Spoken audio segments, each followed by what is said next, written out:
Merci David Lisnard d'être avec nous. On a reçu les années précédentes François Bayrou, il est devenu Premier ministre. Édouard Philippe, il a été Premier ministre. Nous avons reçu Paul Christophe, vous vous rappelez l'an dernier, qui était là au premier rang et puis qui, une semaine après, est devenu ministre. Alors, je ne sais pas si tout ça est prédictif, mais en tout cas, les assises des EHPAD ont vu sur cette scène se succéder un certain nombre de responsables politiques. Et on voulait, au fond, vous recevoir depuis un petit moment. On a raté le rendez-vous à une ou deux reprises pour des raisons d'agenda, avec 3 casquettes. La casquette de maire de Cannes, la casquette de président de l'Association des maires de France et la casquette de responsable politique au sein de LR, mais au sein de Nouvelle Énergie, le parti que vous avez créé. Voilà, on avait envie d'avoir ces 3 prismes dans notre discussion. On va commencer par Cannes. On est à 6 mois des élections municipales et la question qui se pose pour un certain nombre de responsables, c'est comment les maires gèrent la question du vieillissement quand, pendant des années, au fond, les 2 seules autorités, c'était le département qui autorisait les EHPAD et l'État qui finançait. Mais au fond, les maires n'étaient pas forcément en première ligne. C'est en train de changer. On avait envie de savoir comment, à Cannes, vous gérez cette question du vieillissement. Ce n'est pas la ville la plus jeune de France non plus. Il y a ici des EHPAD de Cannes qui sont présents dans cette salle. Quelles sont vos relations avec les établissements de Cannes, qu'ils soient privés, il y en a à Cannes, qu'ils soient associatifs, il y en a à Cannes et dans cette salle, qu'ils soient publics, puisqu'il y a eu la magnifique rénovation d'un EHPAD public à Cannes ces dernières années. Voilà. D'abord, David Lisnard, maire de Cannes. Alors, merci de cette invitation et je vais essayer d'endosser les 3 casquettes sans porter le chapeau. Vous dire que la question du vieillissement à Cannes, je rebondis sur le propos introductif, elle s'inscrit dans une réalité sociale qui est la réalité sociale la plus contrastée de France. Cannes est la ville de France qui a l'indice d'inégalité, l'indice Gini le plus élevé de France historiquement. C'est une ville qui a des dépôts bancaires équivalents à ceux de la ville de Lyon, alors qu'on est intramuros 74 000 habitants, ce qui ne veut pas dire grand-chose puisqu'on est classé 150 000, 400 000 par l'INSEE, mais qui parallèlement a un taux de pauvreté de 21%. Donc le taux de pauvreté à Cannes, il est de 50% de plus, puisque c'est 14% que la moyenne nationale. Et parce que c'est une ville d'immigration pauvre, historiquement, c'est une ville de pêcheurs, encore aujourd'hui, plus grande prud'homme de pêche professionnelle. C'est une ville de villégiature internationale fortunée, c'est une ville de diaspora, donc c'est une ville de confrontation, de brassage, de friction, que l'on retrouve aussi sur le plan démographique, avec une pyramide des âges ensabliers, des moins de 20 ans nombreux et des plus de 60 ans qui sont légèrement au-dessus de la moyenne nationale. Donc, et la ville de Cannes, historiquement, grâce à d'illustres prédécesseurs, mais depuis le 19e siècle, a eu une approche de la charité, puis de la solidarité très très élevée, très forte. Aujourd'hui, le premier budget désormais, mais j'en suis plutôt fier, c'est la culture, mais le deuxième, c'est l'action sociale. Voilà, dans une ville dont, je le répète, qui a un taux de pauvreté très élevé et des charges élevées. Donc le vieillissement a été anticipé assez vite à Cannes, parce qu'il y avait une tradition de maisons caritatives chrétiennes, anglaises notamment, protestantes, et que des maires ont mis en place des dispositifs qui, moi, me paraissent évidents, mais qui étaient, je crois, assez innovants, de résidence autonomie. À l'époque, on ne disait pas comme ça, mais j'en ai créé une encore il y a quelques temps. Donc, pour des personnes âgées qui ne sont pas forcément en état de dépendance, mais qui sont souvent hors des écrans radars de l'action sociale.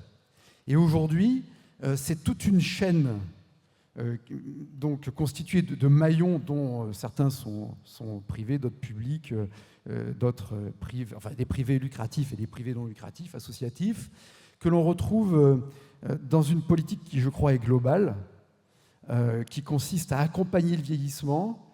Alors je peux vous en parler très longuement, mais je vais essayer d'éviter de tomber dans ce travers, parce qu'on a toujours tendance à vouloir faire la promotion de ce que l'on vit. Ce n'est pas forcément une mauvaise intention, mais par exemple, le Cannes Senior Le Club, qui avant s'appelait Club Bel Âge, qui avait été une création assez précoce à Cannes.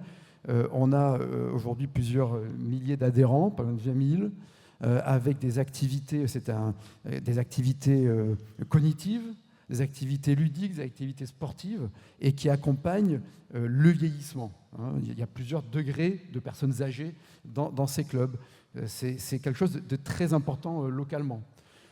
Deuxième chose qui me vient spontanément à l'esprit, c'est évidemment le lien avec les EHPAD, puisqu'on est ici au cœur de cette problématique, et je recentre, je le vois dans le regard de Luc Broussy.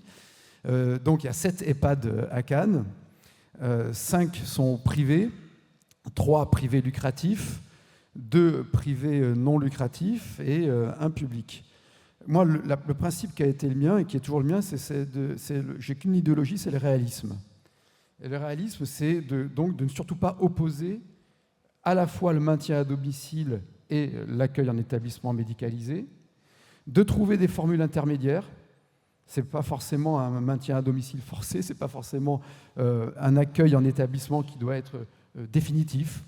On essaie d'être très souple là-dessus, et je rebondirai, si j'en ai l'occasion, sur les propos pertinents de Guillaume Pépi, sur la nécessité de libéralisation, comme quoi hein, ça fait son chemin.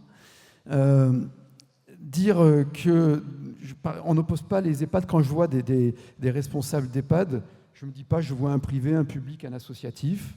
J'essaie de comprendre le modèle d'accueil, l'interaction avec la ville, de développer de l'intergénérationnel. L'intergénérationnel chez nous est très développé. Dans un bâtiment, on a une aile du conservatoire avec des enfants qui apprennent la musique et les clubs bel âge. Et on fait des liens. On vient de créer une résidence autonomie, donc pour personnes, c'est pas un EHPAD, hein, personnes autonomes, mais pauvres. Donc on a mis 98 logements qui sont magnifiques et qui sont à 10 mètres d'une école. Et donc on organise des lectures d'œuvres littéraires par des résidents de la résidence autonomie dans l'école. Et on amène les gamins de l'école dans la résidence. Et c'est très bon pour les deux. C'est bon pour les enfants et c'est bon pour les personnes âgées. Et l'établissement public, ça a été un combat. Avant d'être maire, j'étais adjoint au maire, ce qui est un cheminement assez logique. Et il y avait 2 sites de l'établissement public hospitalier qui étaient vraiment obsolètes, avec des personnels de qualité. Mais vraiment, c'était le truc... années 60, RDA, quoi. Et le bâtiment, vraiment, rien n'était aux normes, c'était dégueulasse, quoi. C'est vraiment indigne. Et donc, il a fallu 10 ans de procédure pour monter ce projet. On a créé ce centre, je ne sais pas comment il faut dire, donc c'était pas de public, hein, qui a quasiment 400 chambres, toutes individuelles, ou des chambres pour des couples, dans un bâtiment qui aurait pu accueillir un immeuble. Il y avait eu un ancien maire qui voulait faire des immeubles ici. On l'a sanctuarisé sur le foncier parce qu'il y a vue mer, c'est magnifique, c'est dans le site hospitalier. Et on a réussi à avoir plus de 50% d'autofinancement avec l'hôpital. J'ai eu la chance d'avoir un directeur d'hôpital qui ne m'a pas cantonné à un rôle de président de conseil de surveillance, mais qui a écouté le projet que j'avais élaboré avec mes équipes et qui l'a porté avec moi. On a fait un jeu foncier, on a vendu des résidents, enfin bon, et on a augmenté la capacité et la qualité. Et cet établissement, aujourd'hui, objectivement, je crois qu'il est modèle. On a envie d'y rentrer. On peut en sortir, ce qui est important, en sortir pas forcément à l'horizontale, et avec des équipes vraiment de grande qualité, à des tarifs très attractifs. Il faut savoir qu'à Cannes, de mémoire, il y a 1000 lits d'EHPAD, donc je répète, 7 EHPAD, 6 privés, dont 4 lucratifs, 2 non lucratifs et 1 public. Et sur les 1000 lits d'EHPAD, et c'est encore une des singularités de cette ville de Cannes, qui est une ville sociale, 60% sont à tarifs sociaux. Donc on ajoute à cela un travail sur le maintien à domicile qui ne doit pas être dogmatique, qui passe par de la domotique, sans faire de mauvais jeu de mots. On a été très précurseurs sur la domotique dans les logements sociaux. Je vais finir sur un point là-dessus. Et sur le transport, on ne peut pas avoir de maintien à domicile si on ne peut pas sortir de son domicile. Sur l'aide aux aidants, on travaille beaucoup avec le tissu associatif. Il y a une grande tradition de charité. Et le CCAS est très, très lié au tissu associatif et à l'hôpital privé comme à l'hôpital public. On a mis en place un dispositif avec une entreprise, une start-up numérique, une appli qui est absolument extraordinaire. Alors, il y a tous les trucs de téléalarme, enfin tout ce qu'on trouve partout. Non, une appli pour se déplacer et pour les personnes qui ont des difficultés de mobilité, donc handicapées ou âgées, qui vous donne, c'est le Waze des piétons, et qui vous donne tous les obstacles en temps réel, tous les lieux les plus accessibles, les pièges à éviter quand on se déplace. Et on a lancé ça et ça cartonne. Donc voilà, c'est bien sûr l'activité physique, l'activité sportive. On essaie d'avoir une approche généraliste et holistique de ce que peut être une qualité de vie, quel que soit l'âge. On a créé par exemple une université pour vieux, voilà, et dont la devise est apprendre à tous les âges. Alors ça dépend du degré de dégénérescence que l'on a, mais des exercices cognitifs, des exercices physiques, de la prévention par la nutrition, c'est une politique publique très forte chez nous. Alors, c'était intéressant que vous donniez cet exemple-là, puisque il y a beaucoup d'établissements publics ici, ça a été dit aussi ce matin, qui sont en nécessité de rénovation. Et c'est vrai qu'il a fallu se battre, mais vous avez créé un établissement public important, magnifique, oui. J'en témoigne, à Cannes. Et donc, ça donne aussi l'espoir qu'à un moment donné, quand il y a ce triangle entre le directeur d'hôpital, l'autorité tarifaire, le maire, eh bien, on arrive à redonner vie, à redonner, comment dire, en tout cas, des créations d'établissements publics. Sinon, évidemment, on l'a vu tout à l'heure, le marché, lui, continue à se déployer. Donc, un maire qu'on qualifiera de libéral, on va y revenir, qui, par ailleurs, a été à la pointe du combat pour réhabiliter un établissement public, c'était un des paradoxes qui sont les vôtres. J'essaierai de démontrer que ce n'est pas un paradoxe. Deuxième casquette, président de l'Association des maires de France. Alors, on est à 6 mois des municipales. Vous avez d'ailleurs préfacé l'ouvrage de notre ami Yann Lanier, qui, hasard total du programme, vous succédera ensuite sur cette scène. Et c'était justement un bouquin sur, au fond, ce que les maires, ce qui est dans le pouvoir des maires et ce qui est en capacité aujourd'hui, dans leur rayon d'action, dans leur mission, pour adapter leur ville, adapter les territoires au vieillissement. C'est quoi la politique? D'abord, est-ce que de temps en temps vous parlez de ces sujets-là au sein de l'AMF? Et si oui, comment vous voyez à 6 mois des municipales, au fond, ce que devraient être les chevaux de bataille des maires, de droite, de gauche, peu importe, de tout candidat au municipal face à la question du vieillissement? Bon, moi, je n'ai pas à me substituer au candidat ou au maire sortant. Enfin, c'est le principe de l'AMF, c'est précisément de respecter la liberté. Et c'est pour ça que c'est très cohérent. Tout est cohérent, pour moi en tout cas. Et la liberté de chacun. En revanche, on en parle évidemment entre nous. Et on est conscient d'abord du vieillissement de la population. Je pense que l'AMF a été une des premières à tirer la sonnette d'alarme. Enfin, il y en avait d'autres, dont vous, hein, et de tout ce qui a été fait ici, les départements qui sont en première ligne sur ces questions-là, avec cet effet de ciseau colossal de l'augmentation de la charge et de la baisse des recettes. Mais il est évident que, comme je le disais tout à l'heure, un maire, c'est un praticien, hein, avant tout. Et vous le savez mieux que quiconque. Un maire, c'est un praticien. Et ça ressemble beaucoup à une PME. Moi, je viens du monde privé.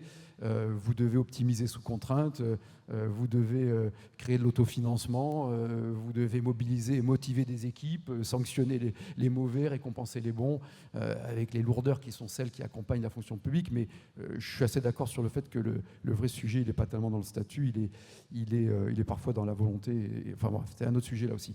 Et donc, à l'Association des maires de France, d'abord, on demande à chacun de prendre acte d'une réalité, c'est que 10% des établissements, des EHPAD, sont directement gérés par les communes. Hein. Et que cette réalité-là, qui passe souvent par les centres communaux d'action sociale, est une réalité qui doit être prise en compte. Et qu'il y a eu Enfin, je crois que ce qui caractérise la politique du vieillissement, c'est la politique de l'autruche. C'est-à-dire qu'on refuse de regarder cette réalité démographique qui, pour moi, fait que l'État-providence est mort. Voilà. Je sais que c'est très provocateur comme sujet et qu'il faut inventer autre chose. Ce que j'appelle l'État-performance à la place de l'État-providence. Parce que l'État-providence était sur le fondement d'une solidarité intergénérationnelle qui était fondée sur une grande dynamique démographique, sur une grande dynamique de création de richesse, de croissance et de gain de productivité. Et les trois paramètres ne sont plus réunis. Vous ajoutez à cela une importation de population pauvre par une grande immigration et vous avez donc un effet aujourd'hui on rentre dans le mur de la réalité du financement de ce système. Donc il faut le regarder en face. Il faut éviter tous les présupposés que l'on a et le regarder en face.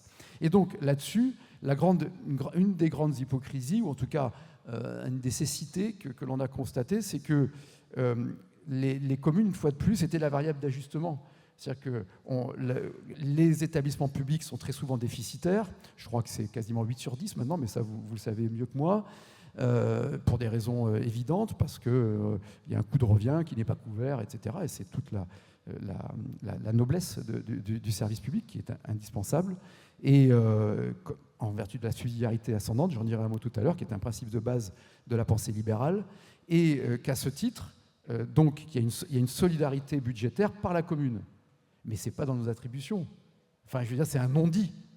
Et lorsqu'il y a, dans le projet de loi de financement de la sécurité sociale, X centaines de millions d'euros, 380 de mémoire, mais vous savez mieux que moi, affectés à l'équilibre des EHPAD, eh bien, il faut que en vertu du principe d'équité, que les EHPAD communaux soient aussi dans le dispositif. Parallèlement, évidemment, c'est ce que je disais tout à l'heure, ce sera le fil rouge de mon propos, c'est-à-dire que la commune, c'est la communauté, c'est l'échelle d'expérience. C'est là que l'on peut, je pense que c'est le dernier creuset républicain, sans tomber dans les grandes formules un peu incantatoires. Et c'est à ce stade-là, à cet échelon-là, que l'on peut mettre en place des politiques réelles, d'aller vers les personnes qui sont hors des écrans radars des politiques publiques. À l'échelle communale, on les identifie. À la ville de Cannes, on a mis en place, par exemple, un guichet unique avec le département, une maison de l'autonomie, où on a tous les partenaires, dont le CCAS. Et je crois qu'on a peu de personnes qui passent au travers des mailles du filet. Donc, au sein de l'Association des maires de France, ce que l'on dit de façon extrêmement simple, c'est il faut quand même qu'il y ait des anticipations des évolutions démographiques. Moi, je partage les propos que je les ai pris en cours, mais que j'ai entendus tout à l'heure. Je pense que la grande planification étatiste ne marchera pas, que c'est mort tout ça, que le système jacobin ne peut créer que de la bureaucratie, de la rigidité, de la lourdeur et de la déperdition de financement. Mais en revanche, le rôle de l'État, c'est de projeter une vision au moins démographique de la nation.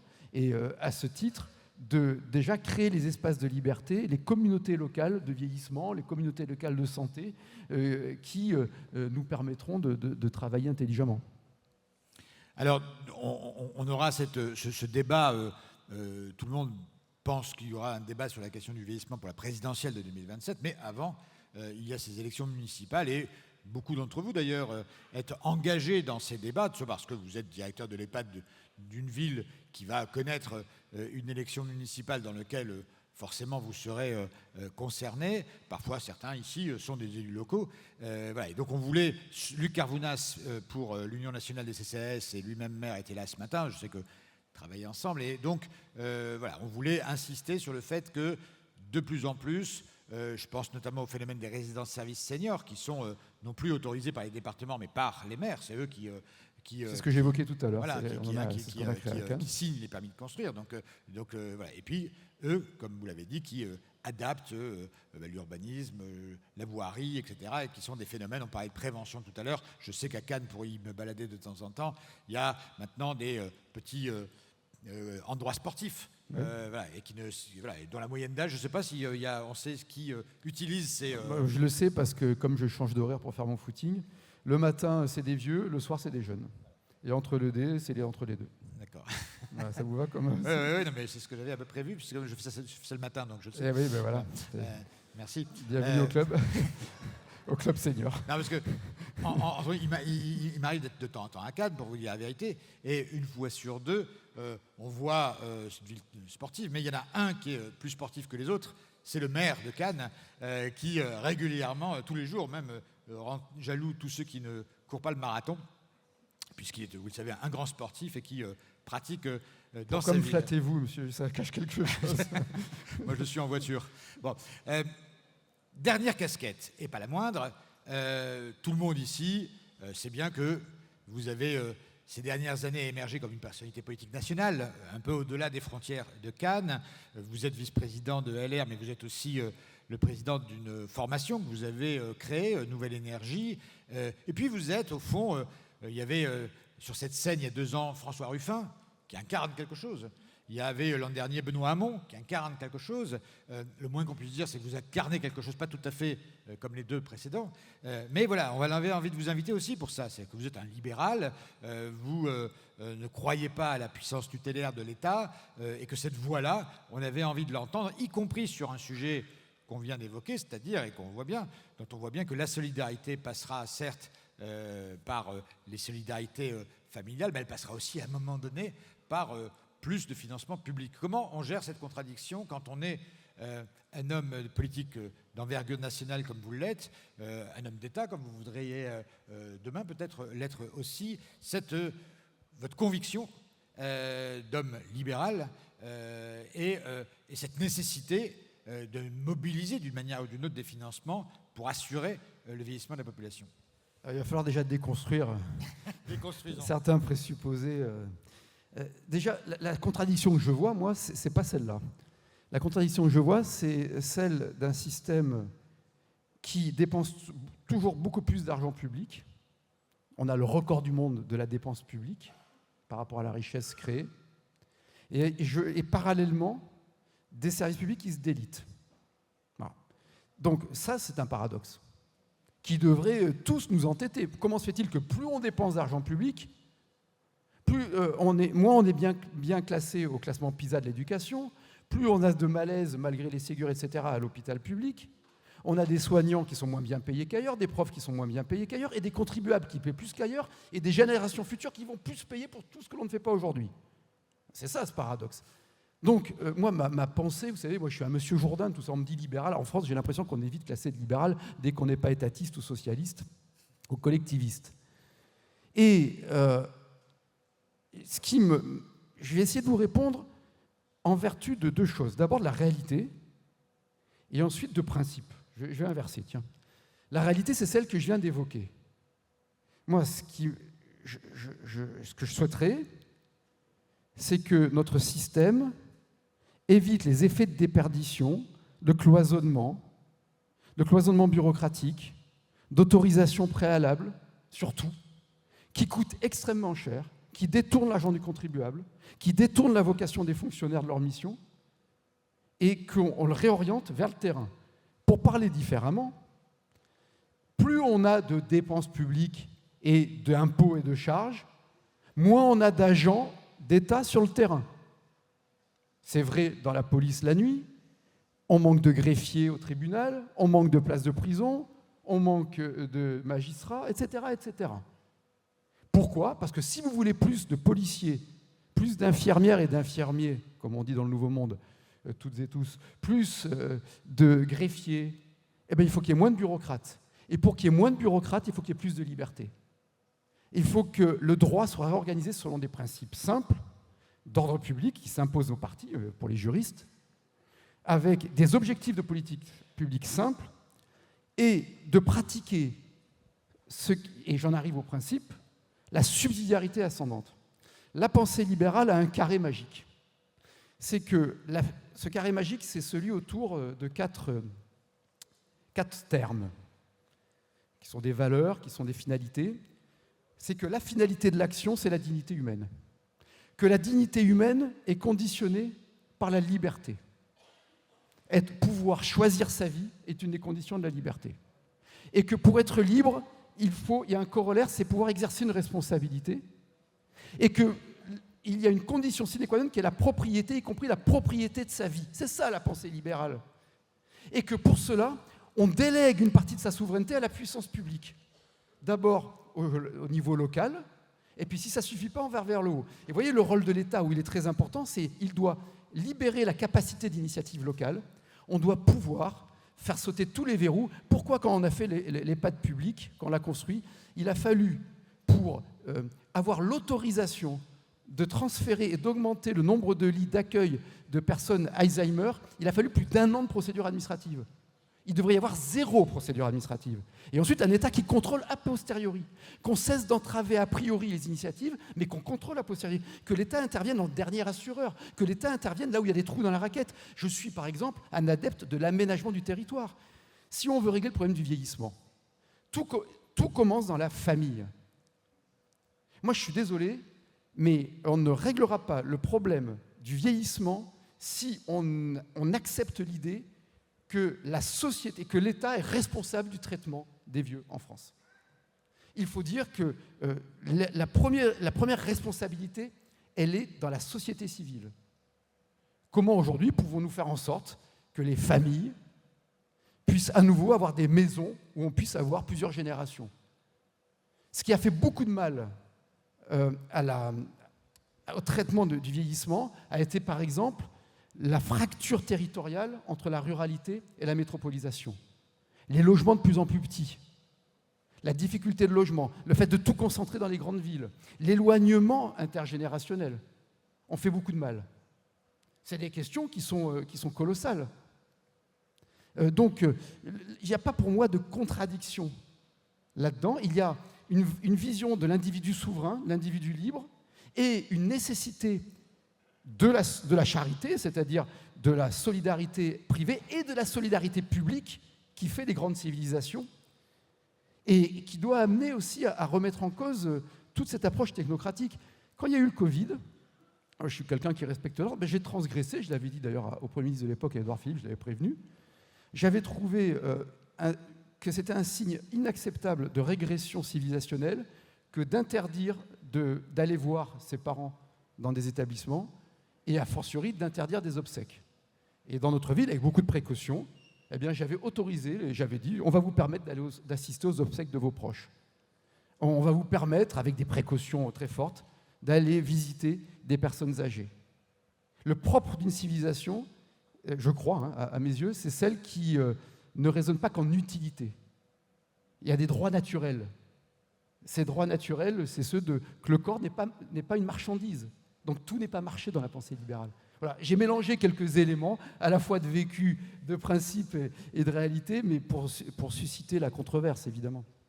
Eh bien écoutez, c'était absolument passionnant, qu'on soit une fois plus d'accord ou pas d'accord, mais ce qui est marrant, c'est de voir un peu les connexions entre ce que vous dites là et ce qui pouvait être dit, non seulement dans la table ronde d'avant par Guillaume Pepy et David Jaïs, mais y compris ce matin d'ailleurs, voilà, sur l'équilibre au fond de notre société demain entre l'État, l'individu, entre la société civile et la façon dont demain on peut collectivement gérer ces défis du vieillissement. Et puis vous voyez, il faut qu'on retrouve une vision, une ambition de service public, qu'on laisse le secteur privé s'épanouir aussi. C'est-à-dire que le secteur privé, qu'il soit lucratif ou non lucratif, a toutes les mêmes difficultés que tous les employeurs aujourd'hui. C'est-à-dire un manque d'attractivité des métiers parce que le salaire net est trop faible, mais des charges qui sont beaucoup trop élevées parce que les charges sociales sont beaucoup trop fortes. Donc la capacité de retrouver de la performance publique, de totalement réformer notre organisation et cet État-providence que j'évoquais de façon provocatrice tout à l'heure, elle est essentielle. On a besoin d'avoir des EHPAD privés. On a besoin d'avoir toute cette complémentarité d'établissements. Donc on a besoin aussi que ceux qui investissent dans ces établissements s'y retrouvent d'un point de vue pécuniaire. C'est incontournable. Et donc on n'est pas sur un îlot dans le vieillissement. Et parallèlement, on doit avoir des politiques publiques, et ça c'est toute la grandeur et la noblesse du service public, qui sont beaucoup plus holistiques. Ça fait des années qu'on parle de politique de santé, alors qu'en fait, on ne fait que de la politique de soins curative. Quand enfin on aura une politique de santé digne d'une grande démocratie comme la nôtre, c'est-à-dire une vraie politique de prévention, de diagnostic le plus tôt possible, de bonne nutrition, de pratique du sport. Mais on va régler une partie du problème du vieillissement aussi. C'est une évidence. Mais ici, on aime les hommes et les femmes de conviction. Et donc, ce n'est pas le moindre des paradoxes de ces assises, après avoir écouté David Lisnard, d'accueillir dans quelques secondes Laurence Rossignol, ancienne ministre des Personnes âgées, qui va avec... il va déconstruire mon propos, je la salue. Je ne suis pas sûr qu'elle soit en désaccord avec tout ce que vous avez dit. Mais, beaucoup. Mais en tout cas, on va surtout aborder un autre sujet un peu grave et qu'on n'a jamais abordé dans cette enceinte, c'est la question des VSS en EHPAD. Merci beaucoup David Lisnard.